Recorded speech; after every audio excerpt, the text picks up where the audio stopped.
नमस्कार दोस्तों, पहाड़ी फैक्टर चैनल में आप सभी का स्वागत है। मैं आशा करता हूं आप सभी सुखी होंगे, स्वस्थ होंगे। आज की जो मेरी वीडियो है उसका टॉपिक बहुत ही अलग होने वाला है और वो टॉपिक है कि किस तरीके से जो हमारे देश के सरकारी अस्पतालों में काम करने वाले कुछ डॉक्टर ऐसे हैं, चंद डॉक्टरों की बात कर रहा हूँ, सभी डॉक्टर्स की बात नहीं कर रहा हूँ। कुछ डॉक्टर्स ऐसे हैं जिन्होंने बेईमानी फैला रखी है, जिन्होंने अपने प्राइवेट हॉस्पिटल्स तक खोल रखे हैं, प्राइवेट क्लिनिक्स तक खोल रखे हैं। और कुछ ऐसे डॉक्टर्स भी हैं जो सरकारी अस्पतालों में ठीक टाइम पे नहीं पहुंचते, ना काम करते हैं, ना किसी तरीके से जो है वो जनता का ध्यान रखते हैं। तो आज इसी विषय के ऊपर बात करने वाले हैं। वीडियो को पूरा जरूर देखिएगा। हो सकता है आपको ये वीडियो पसंद भी आए, हो सकता है आपको मेरी जो बात है, जिस विषय को मैं उठा रहा हूँ, क्यों उठा रहा हूँ, आपको कुछ समझ में आए। तो आइए शुरू करते हैं। हमारे देश के अंदर हॉस्पिटल्स कई तरीके से डिवाइड किए गए हैं, जिसमें मेन हॉस्पिटल्स जैसे मल्टी स्पेशलिटी हॉस्पिटल्स जो बहुत बड़े हॉस्पिटल्स होते हैं वो भी हैं, छोटे स्तर के हॉस्पिटल्स भी हैं, क्लिनिक्स भी हैं, और कुछ ऐसे हॉस्पिटल्स भी हैं जिनको गांव में, कस्बों में बनाया गया है। कुछ ऐसे छोटे क्लिनिक्स भी हैं जिनको गांव कस्बों में बनाया गया है। कुछ फर्स्ट एड टाइप हॉस्पिटल्स भी हैं और कुछ ऐसे भी हॉस्पिटल्स हैं जहाँ पे सिर्फ एक्सीडेंट्स को ट्रीट किया जाता है, इमरजेंसीज को ट्रीट किया जाता है। तो इस तरीके से हमारे देश के अंदर बहुत सारा स्ट्रक्चर है हॉस्पिटल्स का। कुछ ऐसे सरकारी हॉस्पिटल्स हैं जिनके अंदर आप देखेंगे कि फुल टाइम रिक्रूटमेंट्स भी की जाती हैं, पार्ट टाइम रिक्रूटमेंट्स भी होती हैं, फुल टाइम भी होती हैं, आउटसोर्स की रिक्रूटमेंट्स भी होती हैं। लेकिन उन सब में से जो सबसे बड़ी बात है कि जो डॉक्टर की रिक्रूटमेंट है, मोस्टली अगर आप किसी भी सरकारी अस्पताल में जाओगे, ज्यादातर डॉक्टर की जो रिक्रूटमेंट होती है वो परमानेंट रिक्रूटमेंट होती है। अब मैं आपको ये क्यों कह रहा हूं कि परमानेंट रिक्रूटमेंट होती है, ये बात मैंने क्यों की? ये बात मैंने इसलिए की, मैं आपको बताना चाह रहा हूं कि जो डॉक्टर्स हैं उनको अच्छा खासा जो है पैसा दिया जाता है, उनकी जो सैलरी है वो अच्छी खासी है। कोई छोटी या कोई कम सैलरी नहीं है मिलती, उनको काफी अच्छी सैलरी उनको मिलती है। चाहे डॉक्टर जूनियर डॉक्टर हो, चाहे वो सिर्फ और सिर्फ जो है फ्रेशर डॉक्टर हो, कैसा भी वो डॉक्टर हो, अगर वो जो डॉक्टर है जूनियर डॉक्टर है तो भी उसकी सैलरी काफी अच्छी है, अगर सीनियर डॉक्टर है तो उसकी सैलरी तो और भी ज्यादा अच्छी है। यानी कि कहने का मतलब ये है कि सरकारों ने पैसा तो अच्छा दिया है। और पैसा कहां से जाता है? पैसा जाता है इनकम टैक्स से। और इनकम टैक्स कहां से इकट्ठा होता है? और तरह के टैक्सेस जो है वो कहां से इकट्ठा होते हैं? वो इकट्ठा होते हैं हम लोगों से, यानी जनता से। तो यानी कि मतलब क्या हुआ कि जो भी सरकारी दफ्तर में काम कर रहे हैं उन सबकी जो सैलरी है वो जनता की तरफ से, जनता के पैसों से जा रही है, जनता के टैक्सेस से जा रही है। तो एक तरह से जनता ही पेमेंट कर रही है ना उनको। तो जितने भी सरकारी अस्पतालों के जो डॉक्टर्स हैं, जब उनको अच्छी सैलरी मिल रही है और वो जो सैलरी है वो जनता की तरफ से जा रही है, जनता की जेब से जा रही है, तो उन डॉक्टर्स का क्या फर्ज नहीं है जनता की सेवा करना? जिस काम के लिए डॉक्टर को किसी हॉस्पिटल में बिठाया जाता है, क्या उसका वो कर्तव्य या उसका धर्म नहीं है कि वो वाला काम अच्छे तरीके से करे? क्या हम लोग इस चीज को जरूरी नहीं समझते? क्या ये किसी तरीके का कोई मुद्दा नहीं है? लेकिन मैंने स्वयं कई बार देखा है, बहुत से ऐसे सरकारी हॉस्पिटल्स हैं जिन हॉस्पिटल्स के अंदर डॉक्टर जो है वो सही समय पर नहीं बैठते। आप कई बार जाइए, आपको उनकी सीट खाली मिलेगी, उनकी सीट के ऊपर कंपाउंडर होगा या कोई एक जूनियर नर्स होगी। आप पूछेंगे कि भाई यहाँ पे जो डॉक्टर है वो कहाँ गया? ओपीडी है, ओपीडी का टाइम है, डॉक्टर कहाँ पे है? तो वो कहेंगे कि डॉक्टर छुट्टी पे है। अगर छुट्टी पे है तो वो जो पहले आप रजिस्ट्रेशन करा रहे हो उस ऑफिस को क्यों नहीं पता कि वो छुट्टी पे है? वो ऑफिस आपको ओपीडी का कार्ड क्यों दे रहा है? आप लाइनों में क्यों लग रहे हो सुबह से लेकर शाम तक? अगर कोई व्यक्ति छुट्टी पर है तो हॉस्पिटल को तो पहले से ही पता होगा ना कि वो व्यक्ति छुट्टी पर है। तो ये चीजें क्या उनके एडमिनिस्ट्रेटिव डिपार्टमेंट को नहीं पता होती? खैर, ये तो एक मैंने बात आपको कही कि डॉक्टर छुट्टी पर है, ये तो एक सिनेरियो है। लेकिन बहुत ऐसी जगहों पर भी मैंने देखा है कि जब डॉक्टर सीट पे नहीं बैठा होता, कंपाउंडर से पूछो या आप कभी नर्स से पूछो कि डॉक्टर कहाँ पर है, तो वो बोलते हैं कि डॉक्टर तो अभी आए नहीं, अभी तो वो पहुंचे ही नहीं, वो कहीं फंस गए। कुछ ना कुछ यानी कि बहाना वो देते रहेंगे ये बताने के लिए कि डॉक्टर जो है वो अभी सीट पे मौजूद नहीं है, वो थोड़े समय के बाद आएगा। या और ज्यादा झूठ बोलना हो तो कह देंगे कि डॉक्टर राउंड पे गया हुआ है। राउंड क्या होता है? राउंड होता है कि जब किसी भी हॉस्पिटल के अंदर कुछ पेशेंट्स को एडमिट कर लिया जाता है, हॉस्पिटल के अंदर उनको एडमिट कर लिया जाता है और उनको ज्यादा दिन तक रखना पड़ता है किसी बीमारी की, जब वो इलाज करा रहे होते हैं, तो उस इलाज के लिए अगर ज्यादा समय के लिए किसी व्यक्ति को रखना पड़े हॉस्पिटल के अंदर तो ये कहा जाता है कि उस व्यक्ति को एडमिट किया गया है। तो ये जो डॉक्टर्स होते हैं ये कुछ समय के लिए राउंड करने जाते हैं, उन सभी पेशेंट्स को देखने जाते हैं और उन सब पेशेंट्स के कार्ड वो देखते हैं कि जो हमने दवाइयां लिखी थी वो क्या दवाई उनको सही समय पे दी जा रही है या नहीं दी जा रही है, क्या वो सही तरीके से रिस्पॉन्ड कर रहे हैं या नहीं कर रहे हैं पेशेंट्स, उनको वो जो बीमारी है वो कम हो रही है कि ज्यादा बढ़ रही है, क्या हो रहा है क्या नहीं हो रहा है, वो सब चीजें देखने के लिए वो जाते हैं राउंड के लिए। लेकिन बहुत सारे समय पे ऐसा भी होता है कि कुछ डॉक्टर झूठ बोल देते हैं और वो राउंड पे भी नहीं गए होते हैं। सच्ची बात ये होती है कि वो अपने घर से ही निकले नहीं होते, वो घर में ही बैठे होते हैं, अभी तैयार ही नहीं हुए होते अपने हॉस्पिटल जाने के लिए, यानी अपने दफ्तर में जाने के लिए वो रेडी ही नहीं है। वो व्यक्ति घर में ही बैठा है, मौज कर रहा है, टीवी देख रहा है, रोटी खा रहा है, मजे से घूम फिर रहा है घर के अंदर, लेकिन हॉस्पिटल में नहीं आया हुआ। और हॉस्पिटल में जो पेशेंट्स है बेचारे, वो अपना कार्ड हाथ में लिए उसके कमरे के बाहर घंटों लाइनों लगा के खड़े हैं, जिसमें कई पेशेंट्स ऐसे हैं जो बहुत बुरी कंडीशन में भी हैं। कई पेशेंट्स ऐसे हैं शायद हो सकता है उनको इमरजेंसी ट्रीटमेंट की जरूरत हो, या कई पेशेंट्स ऐसे हैं जो बहुत ज्यादा बीमार हो, बहुत ज्यादा बूढ़े हों, जो नहीं बैठ सकते हैं। उसके बावजूद भी उन सभी पेशेंट्स को कई बार घंटों लाइनों में खड़े रहना पड़ता है। बैठने की व्यवस्था तक हॉस्पिटल्स में ठीक नहीं होती, वेटिंग एरिया साफ नहीं होते, कुर्सियां टूटी होती है, पीने का पानी वहां पे सही से मौजूद नहीं होता, टॉयलेट्स वहां पे साफ नहीं होते। ये कंडीशन होती है वहां पे एक आम व्यक्ति की। और ये सब जानते हुए जो डॉक्टर्स हैं ये अपना काम ठीक तरीके से नहीं करते। इनमें से कुछ ऐसे डॉक्टर्स भी हैं जिन्हें सिफारिश पे रखा गया होता है, जिन्हें नेताओं द्वारा रखा गया होता है सिफारिश पे। तो ये वहां पर भी जो है अपनी फुकरी मारते रहते हैं बैठ करके हॉस्पिटल के अंदर कि हमको फलाने नेता ने रखा है, हमको फलाना नेता जानता है, इसलिए जितने भी वो हॉस्पिटल के कर्मचारी हैं वो उसके अधीन रह करके काम करें, वो जो मर्जी करे वहां पर, उसको बाकी कर्मचारी कुछ नहीं कहते। क्यों नहीं कहते? क्योंकि सब कर्मचारियों को लगता है कि भाई ये तो किसी नेता का खास व्यक्ति है, कहीं ऐसा ना हो कि हमें नौकरी से निकलवा दे।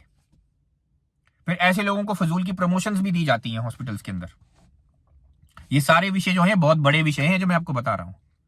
लेकिन अभी का जो मुद्दा ये मुद्दा है कि जब कोई व्यक्ति किसी बीमारी से, किसी भी रीजन से जब हॉस्पिटल जाता है और वो उस डॉक्टर को मिलने की कोशिश करता है तो डॉक्टर सीट पे मौजूद नहीं होता।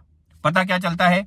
आप उसकी जब रिसर्च करोगे तो आप क्या पाओगे कि बहुत से ऐसे डॉक्टर्स हैं जिन्होंने प्राइवेट क्लिनिक्स अपने खोले हुए हैं, जबकि एक सरकारी, अगर आपके पास नौकरी है, अगर आप सरकारी हॉस्पिटल के डॉक्टर हैं तो आपको ये अलाउड ही नहीं है कि आप प्राइवेट क्लिनिक खोलें। लेकिन उसके बावजूद भी इन डॉक्टर्स ने प्राइवेट क्लिनिक खोले हुए हैं नौकरी पर रहते हुए। और ये उन पेशेंट्स को, जो पेशेंट्स इनको वहां सरकारी अस्पताल में आते हैं देखने के लिए, उन पेशेंट्स को कहते हैं कि हमारे प्राइवेट हॉस्पिटल में आओ, फिर हम तुम्हारा इलाज जो है अच्छे तरीके से कराएंगे, हमारे प्राइवेट क्लिनिक में आओ, वहां तुम्हें अच्छे तरीके से देखेंगे। ऐसा क्यों? पैसा कमाने के लिए ना। मतलब कि जो सैलरी उनको मिल रही है वो उनको सफिशिएंट नहीं लग रही, उनको वो पर्याप्त नहीं लग रही है अपनी सैलरी। उनको लालच भरा हुआ है उनके अंदर, पैसों का लालच उनके अंदर आ गया है। तो वो क्या कर रहे हैं? वो पैसा कमाने के लिए ये सब कार्य कर रहे हैं। फिर क्या होता है? अब अक्सर आप उनके हॉस्पिटल में जाओगे, सरकारी अस्पताल में जाओगे, बाहर लाइनों में खड़े रहोगे, वहां पर आप देखो एक मेडिकल रिप्रेजेंटेटिव होता है, वो खास करके ये जो बड़ी बड़ी कंपनीज बनी हुई हैं इनकी दवाइयां रेकमेंड करवाने के लिए वो डॉक्टर के पास जाता है। डॉक्टर को कहता है कि हमारे कंपनी की ये 4 चीजें, मेडिसिन जो है ये आ गई हैं। मैं आपको एग्जांपल दे रहा हूं। मान लीजिए कि बुखार की मेडिसिन है, पैरासीटामोल है। अब पैरासीटामोल आपको 50 रुपए की भी मिलेगी, पैरासीटामोल आपको 400 रुपए की भी मिलेगी। अब एक कंपनी में अलग अलग कंपनीज का फर्क पड़ता है इससे। अब ये क्या करेंगे? ये बोल देंगे, उन डॉक्टर्स को मिलने जाएंगे सरकारी अस्पताल में, और सरकारी अस्पताल में ओपीडी के समय पे जाएंगे मिलने के लिए, यानी कि उस समय पर जब डॉक्टर का काम पेशेंट्स को देखने का है, उस समय पर ये जो है मेडिकल रिप्रेजेंटेटिव ये चले जाएंगे बीच में। 2-2 घंटे ये डॉक्टर के पास बैठे रहेंगे। क्या बात कर रहे हैं, क्या नहीं कर रहे, किसी को कुछ पता नहीं चल रहा। मैं आपको असली बात बताता हूं क्योंकि मुझे कुछ अंदर की बात पता है। ये क्या करते हैं? ये मेडिकल रिप्रेजेंटेटिव ये जाते हैं डॉक्टर के पास, बैठते हैं, डॉक्टर से ये वार्तालाप करते हैं, उसे बताते हैं कि ये हमारी नई मेडिसिन आई है, ये मेडिसिन की कीमत जो है 400 रुपए की है। वही सेम पैरासीटामोल है जो आपको 50 रुपए में भी मिल रही है, उसी की बात कर रहा हूं अभी मैं। ये कहेंगे कि 400 रुपए की ये मेडिसिन है, आप अपने पेशेंट्स को ये वाली मेडिसिन अगर रेकमेंड करोगे तो उस 400 रुपए से, प्रत्येक 400 रुपए में से हम 200 रुपए आपको दे देंगे। यानी कि ये लोग क्या कर रहे हैं? ये लोग डायरेक्ट भ्रष्टाचार कर रहे हैं, ये उन डॉक्टर्स को सीधा पैसा दे रहे हैं। दूसरी बात ये क्या करते हैं? डॉक्टर से पूछते हैं कि आपकी जन्मतिथि क्या है, आपकी, अगर डॉक्टर लेडी है तो उससे पूछेंगे पति की जन्मतिथि क्या है, अगर डॉक्टर जो है वो मेल है तो पूछेंगे पत्नी की जन्मतिथि क्या है, बच्चों की जन्मतिथि क्या है। ये सब कुछ लेकर के ये जो मेडिकल रिप्रेजेंटेटिव है चले जाएंगे। फिर ये क्या करेगी कंपनीज? ये इनके जन्मदिन के ऊपर इनको गिफ्ट देगी, इनके बच्चों के जन्मदिन पर इनको गिफ्ट देगी, इनके पति पत्नी के जन्मदिन पर इनको गिफ्ट देगी। यानी कि हर तरीके से भ्रष्टाचार किया जाएगा उस कंपनी द्वारा। क्यों किया जाएगा? वो इसलिए किया जाएगा ताकि ये जो सरकारी अस्पताल में बैठे हुए जो डॉक्टर्स हैं, ये डॉक्टर उन मेडिसिन को जो है वो आगे पेशेंट्स को रेकमेंड करें। ये वही मेडिसिन लिखे, आपके पर्चे के ऊपर वही मेडिसिन लिखे जो मेडिसिन इन कंपनीज द्वारा बनाई गई हो, ताकि इनको फिर वो भ्रष्टाचार का पैसा मिले। ये सच्ची बात है। और दूसरी बात क्या है? ये जितना जो मेडिकल रिप्रेजेंटेटिव ने जो समय बर्बाद किया 2-2 घंटे वहां बैठ के, क्या ये सरकार ने कहा था इनको ये सब करने के लिए? नहीं कहा था। आप इनका वर्क शेड्यूल पढ़िए, सरकार इनको क्या कहती है कि किस तरीके से काम करना है, वो सब पढ़िए। इनके रूल्स पढ़िए, इनके काम करने के रूल्स को पढ़िए। उसमें कहीं पे भी नहीं लिखा हुआ कि इस तरीके से मेडिकल रिप्रेजेंटेटिव के साथ बैठ बैठ के 2-2 घंटे ओपीडी का समय बर्बाद करेंगे। लेकिन ये सब डॉक्टर्स करते हैं, और ये प्राइवेट डॉक्टर्स भी करते हैं। मैं ये नहीं कह रहा हूं कि सिर्फ गवर्नमेंट डॉक्टर्स ही कर रहे हैं, प्राइवेट डॉक्टर्स भी करते हैं। मैं सभी डॉक्टर्स की बात नहीं कर रहा हूं, मैं उन्हीं डॉक्टर्स की बात कर रहा हूं जो भ्रष्टाचारी हैं। मैं किसी ईमानदार डॉक्टर के लिए नहीं कह रहा हूं, मैं ये बात कर रहा हूं जो बेईमान डॉक्टर्स हैं। और अगर उसके बावजूद भी अगर कोई ऑफेंड हो रहा है तो फिर चोर की दाढ़ी में तिनका है, सीधी सीधी बात है, मैं तो सच बोलूंगा। फिर ये डॉक्टर्स क्या कर रहे हैं? जैसे मैंने आपको बताया कि मेडिकल रिप्रेजेंटेटिव से पैसा खा रहे हैं, वहां भ्रष्टाचार कर रहे हैं, ये ठीक समय पर हॉस्पिटल नहीं आ रहे हैं, वहां पर गलती कर रहे हैं, अपने प्राइवेट क्लिनिक्स बना रहे हैं, वहां पर गलती कर रहे हैं, लेकिन उसके साथ साथ ये पेशेंट्स को भी ढंग से नहीं देख रहे हैं। बहुत से ऐसे इंसिडेंट होते हैं जहां पे पेशेंट्स हॉस्पिटल में जाता है, वहां डॉक्टर मस्ती मार रहा है, इधर से उधर घूम रहा है, लेकिन वो देख ही नहीं रहा है पेशेंट को। खास करके जहाँ छोटे गांव कस्बों में जहां पर एक ही क्लिनिक है, जहां पर ज्यादा डॉक्टर्स भी नहीं है, एक या दो डॉक्टर्स बैठते हो, वहां पर तो ये फुल मस्ती मार रहे हैं, कोई काम नहीं कर रहे ढंग से। क्यों कर रहे हो आप ऐसा? आप लोगों को अच्छी सैलरी मिलती है, आप लोगों का प्रोफेशन जो है वो भगवान के बराबर माना जाता है। डॉक्टर को सब भगवान का दर्जा देते हैं, सब आपकी इज्जत करते हैं, सब आपके साथ जी जी हजूर करके बात करते हैं, कोई आपसे ऊंची आवाज में बात नहीं करना चाहता। हर व्यक्ति आपको इज्जत देता है, रिस्पेक्ट देता है, समाज आपको रिस्पेक्ट देता है, लॉ आपको रिस्पेक्ट देता है, हर जगह आपको रिस्पेक्ट दिया जाता है। क्यों? क्योंकि आप डॉक्टर हो, आपकी पढ़ाई लिखाई को इज्जत दी जाती है, आपकी बात को तवज्जो दी जाती है। इससे ज्यादा आपको और क्या चाहिए? इज्जत भी आपको मिल रही है, पैसा भी आपको मिल रहा है, उसके बाद भी बेईमानी कर रहे हो। क्यों कर रहे हो? क्यों अपने प्रोफेशन के साथ गद्दारी कर रहे हो? और यहाँ पे सबसे बड़ी गलती उन डॉक्टर्स की है जो अपने आप को ईमानदार कहते हैं। ये वो डॉक्टर्स हैं जो वाकई में ईमानदारी से रहते हैं, ईमानदारी से काम करते हैं, उनकी भी गलती है। क्योंकि वो इस बेईमानी के खिलाफ आवाज क्यों नहीं उठाते? वो क्यों नहीं रोकते ऐसे लोगों को?